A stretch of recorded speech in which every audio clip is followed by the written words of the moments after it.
Welcome to Tenor Tech, where I solve the problems you didn't even know you had. Gather 6 cups vegetable stock, 2 cups chopped carrots, 2 cups chopped celery, 1 cup diced onion, and 3 cloves garlic so you start with clear measures.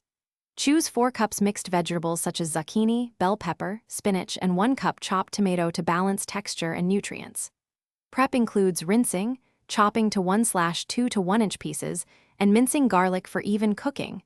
Trim fibrous stems and peel if needed. Keep herbs like 2 tablespoons chopped parsley and 1 bay leaf ready for later. Start by heating 2 tablespoons olive oil in a large pot. Sauté the 1 cup diced onion and minced 3 cloves garlic until translucent for 3 to 4 minutes to build flavor. Add the 2 cups chopped carrots and 2 cups chopped celery. Cook for 5 minutes to soften. Pour in 6 cups vegetable stock, bring to a gentle simmer, then add 4 cups mixed vegetables and 1 bay leaf. Simmer 15 to 20 minutes until all vegetables are tender. Then remove bay leaf and adjust 1 tsp salt and 1 tsp pepper. For a creamy texture without dairy, blend half the soup with an immersion blender or transfer about 3 cups into a blender and puree until smooth. Return to the pot and stir to combine.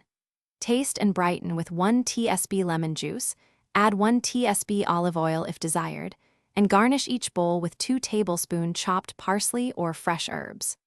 Cool to room temperature quickly, then refrigerate in airtight containers up to 4 days, or freeze for up to 3 months in labeled 2-cup portions for easy reheating.